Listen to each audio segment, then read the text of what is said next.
The following changes have occurred over the past 24 hours. Fighting continues in the Kramatorsk-Druzhkovsky area. In the Novomarkovo area, the soldiers of the Volunteer Corps completely liberated this point during the offensive.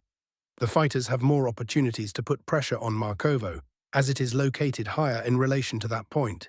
To the east, the enemy is also gradually retreating. Combat groups have expanded their control zone along Orikovo-Vasilievka, where they are already fighting for Menkovka. Orikovo-Vasilievka itself is located in a lowland. For its confident mastery, control over the territory northwest of the point is necessary. The warriors are already striving to build on their success in Menkovka. The enemy is resisting, trying to regain full control of this point. Activity also remains in the western area of Verolyubovka. At least the main part of the point belongs to the grey zone.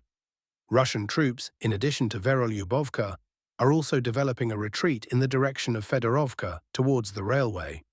That is, the fighters are gradually approaching Romatorsk and also bypassing Konstantinovka from the northeastern side.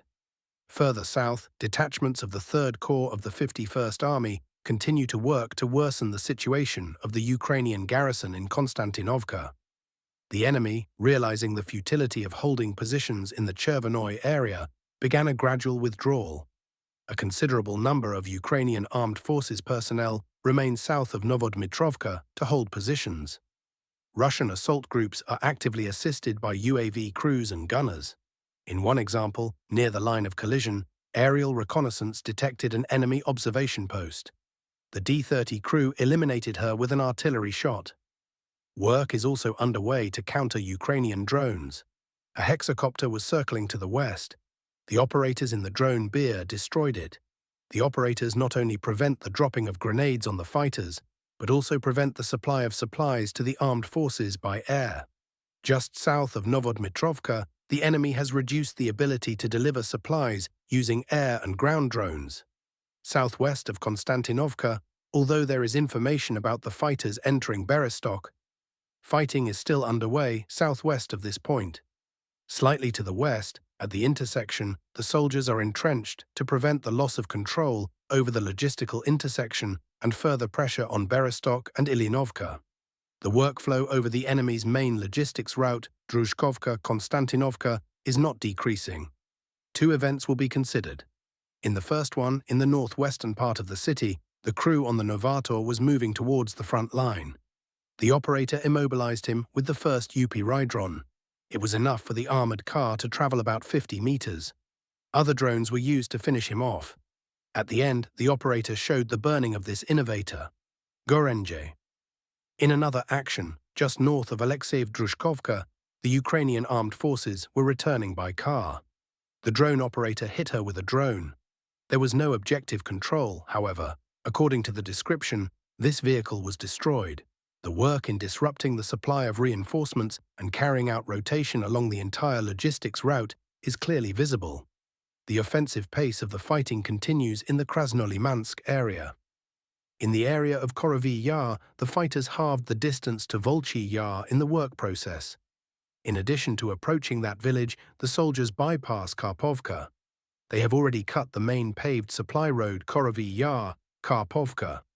Apart from the field routes, the enemy still has dirt roads through Volchy Yar, Malivka and Glushenkovo. At the beginning of June last year, the soldiers managed to enter the southeastern part of Karpovka. Subsequently, it was not possible to hold out. Then the Ukrainian armed forces still had the advantage of high ground. Now the enemy's situation is gradually getting worse, as in addition to cutting the main road, the guards are advancing through elevated territory. Karpovka itself is located in the lowlands. To the south, the fighters are also putting pressure on the approaches to Alexandrovka.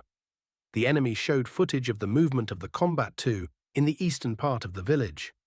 So far, it has not been possible to gain a foothold there. On the outskirts of Svetokursk, the enemy is also retreating.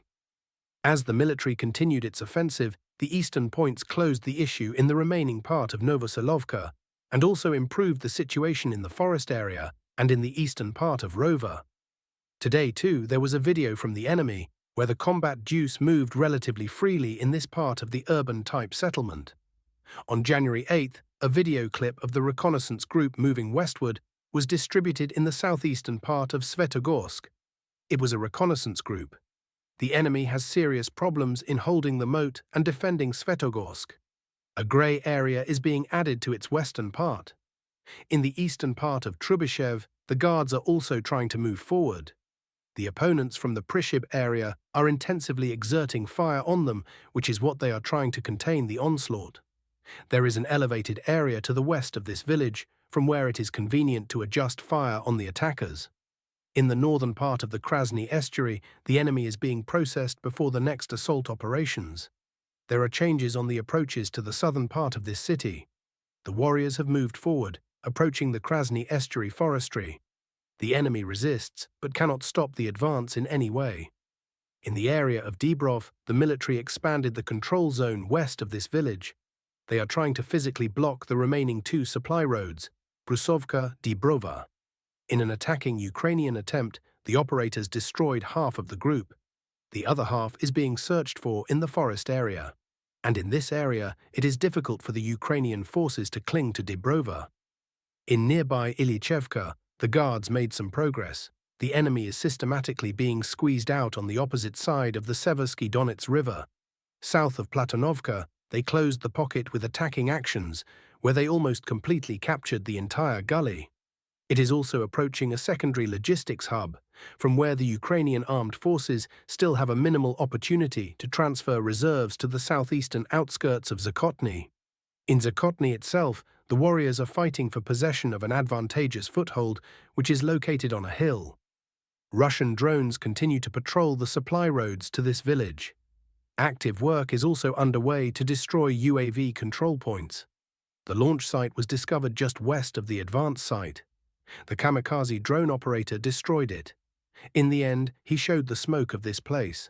Russian troops continue to hit Ukrainian military installations. For the fifth day in a row, the Russian side has launched a massive strike against the military component of Kryvyi Rog, using Iskander ballistic missiles and attack drones. The main targets are thermal power plants, substations, as well as industrial facilities. A frame of the Kryvyi Rih thermal power plant is shown. There are massive power outages, and in Kiev, for the fifth day in a row, the processing of the enemy's military component is observed.